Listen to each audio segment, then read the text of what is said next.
And is start today episode. ரொம்ப கவலையோடு மீனா சாப்பிட்டுக்கிட்டு இருக்காங்க. மீனா, உனக்கு பிடிச்ச பரோட்டா தானே, ஏன் நீ இவ்வளோ நேரமாக சாப்பிட்டுக்கிட்டு இருக்க, சாப்பிடுன்றாங்க. ஆன்றாங்க.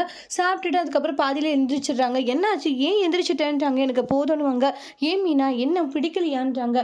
இல்லை எனக்கு போதும் அப்படின்ற மாதிரி சொல்லிடுவாங்க.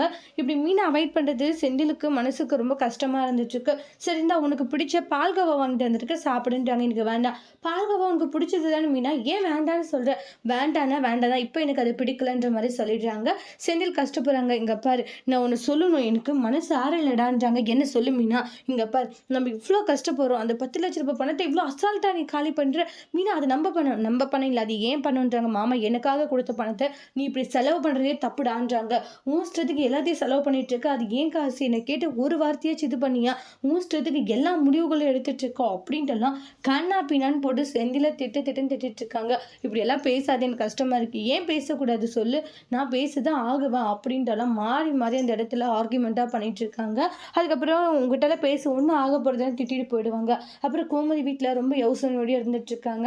அப்போ வந்து பாண்டியன் கிட்ட, எங்க உங்ககிட்ட கொஞ்சம் பேசணும். சொல்லு கோமதி, என்ன ஆச்சு. இல்லைங்க, பழனி ஒரு விஷயம் சொன்னோம், அதாவது அம்மாவுக்கு 75வது பிறந்தநாள் வருது. அப்படியா, பரவாயில்லையே, 75 வயசு ஆயிடுச்சு அவங்களுக்கு, நம்பவே முடியல அப்படின்ற மாதிரி சொல்றாங்க. அம்மாவோட பிறந்தநாளை கோவிலில் சிறப்பாக கொண்டாட போறாங்களாங்க. அம்மா வந்து நம்மளோட ஃபேமிலியே வந்து அவங்களோட பிறந்தநாள் விழாக்கு வந்தால் சந்தோஷமாக இருக்கும்னு பழனி கிட்ட சொல்லியிருக்காங்க. எனக்கு என்ன பண்ணுறதுன்னு தெரியல. சரி போயிட்டு வந்தாலும். என்னங்க சொல்லிட்டு இருக்கீங்க. ஆமாம் போயிட்டு வந்துடலாம் நம்மன்றாங்க. உன் அம்மாவுடைய ஆசையை நம்ம நிறைவேற்றலாம், சரியா, நீ கவலைப்படாத, நம்ம போயிட்டு வரலான்னுவாங்க. கோமதிக்கு ஒரே சந்தோஷம். ஆனால் என்ன, உடனுக்கு தான் பிரச்சனை பண்ணுவாங்க. ஆமாங்க பிரச்சனை பண்ணுவாங்க, நீங்கள் உங்களோட இதுக்காக நீங்கள் வர வேண்டாங்கன்றாங்க.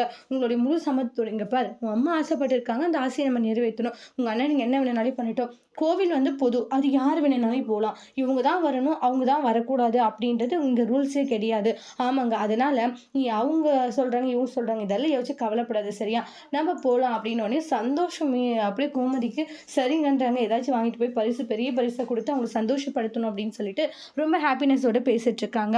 அதுக்கு அடுத்ததாக பார்த்தீங்கன்னா, இந்த இடத்துல காலம்தி விட்டுட்டு இருப்பாங்க. அவங்க மாமாவுக்கு சரவணன் ரொம்ப நேரமாக மயில உட்காந்துட்டு இருக்காங்க, தூங்குது. டைம் வேறு அதிகமாகுது, இன்னுமே இந்த மனுஷன் வராது, என்னதான் பண்ணுறாரு அப்படின்ற மாதிரி கோவத்தோட வெயிட் பண்ணிட்டு இருக்காங்க. இதை சுகன்யா பார்த்துட்டு, இங்க பாருங்க மச்சான், உங்களுக்காக மயில் வெயிட் பண்ணிட்டு இருக்கா, நீங்க போய் தூங்குங்க, நான் பார்த்துக்கிறேன் வரேன்றாங்க. அதுக்கப்புறம் மாமா உங்களுக்கு ஓகேவா, நான் பார்த்துக்கிறேன்டா, மயில் வெயிட் பண்ணிட்டு இருக்கு, நீ போனுவாங்க. சரின்னுவாங்க.